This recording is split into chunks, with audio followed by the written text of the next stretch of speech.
सारखी ही गोष्ट आहे. आपल्याला काय वाटतं ना की सगळं सोपं वाटतं. आपल्याला वाटतं छत्रपती शिवाजी महाराज राजे होते ना, मग काय मस्तपैकी निवांत उठत असतील, मग निवांत दरबार घेत असतील, छानपैकी मग मस्तपैकी त्यांचं हे करत असतील, आराम करत असतील. असं काहीही नव्हतं. त्यांना आयुष्यभर कधी आराम भेटला नाही. सततच्या स्वाऱ्या, सततचं टेन्शन.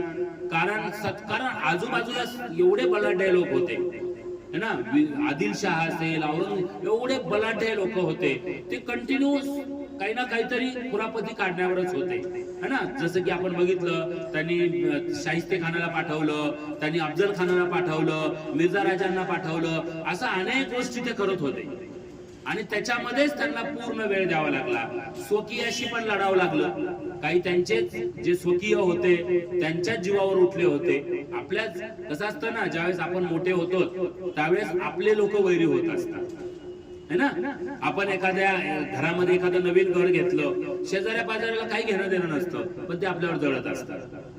आपल्या सोयऱ्याधाऱ्याला काही घेणं देणं नसतं, पण ते आपली प्रगती त्यांना कुठं ना कुठं तरी काही जणांना मानवत नसते. तसं शिवाजी महाराजांच्या बाबतीत जाणवलं की त्यांचे जे सगळे सोयरे होते किंवा त्यांचे जे काही मित्र परिवार होता, त्यांना पण त्यांचं जे काही मोठं होणं आहे ते कुठं ना कुठं तरी खपणार होतं. आणि त्यांच्या विरुद्ध पण त्यांना लढावं लागलं है ना. तर अशा सगळ्या गोष्टी त्यांना सामोरं जावं लागलं. मग ह्याच्यामध्ये आपल्याला शिकायला एवढंच भेटतं की कोणतंही नाव एवढ्या लवकर किंवा काही न करता भेटत नसतं. कुछ पाने के लिए कुछ खोना पड़ता है. महाराजांना 50 वर्ष मेहनत केली आणि त्यामुळं हे आपल्याला दिवस दिसू शकले, ते छत्रपती होऊ शकले. म्हणजे देरे हरी पलंगावरी काही नाही भेटणार.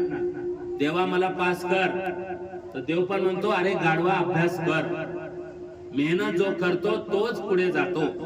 त्याच्यामुळे मेहनत करायला शिका. आणि कधी तुमच्यावर अनेक संकट येतील जीवनामध्ये. छोट्या छोट्या गोष्टीमध्ये रडत बसतात. मला आईने मारलं, आईने आज मला हेच केलं, वडिलांनी तेच केलं, सरांनी मला असंच मारलं, मला रागवले, काही काय छोट्या छोट्या कारणामुळे रडत राहतात है ना. तर ह्याच्यापासून आपण हे शिकायला पाहिजे की आपण प्रत्येक दिवशी आपल्याला संकटाला सामोरं जायचंय. प्रत्येक दिवशी नवीन संकट आहे आपल्या जीवनामध्ये. माणूस आहे म्हणजे त्याला त्या ठिकाणी सामोरं जायचंय. मृत व्यक्ती तुम्हाला माहितीये ना, त्याचं असं असतं बघा, त्याची रेषा अशी असते है ना. आणि जो जिवंत व्यक्ती असतो त्याची जी काही ब्लड रेषा असते किंवा ज्याचं बीपी असतं ते असं असतं है ना, अल्टरनेट क्रिस्ट आणि ट्रकच्या फॉर्म मध्ये असतं. आणि म्हणूनच कधी आपल्याला चढाव येणारे, कधी उतार येणारे, कधी अपमान होणारे, कधी आपल्याला त्या ठिकाणी नेहमी आपल्याला कोणी कौतुक पण करणारे, अशा सगळ्या गोष्टी जीवनात होणार आहे. त्यामुळे निराश व्हायचं नाही, हताश व्हायचं नाही. आपण जे ठरवलंय ते करण्याचा आपण प्रयत्न करायचा. हे छत्रपती शिवाजी महाराजांच्या या कार्यकाळामधून आपल्याला विद्यार्थी दशेमध्ये हे घेण्यासारखं आहे. Okay student.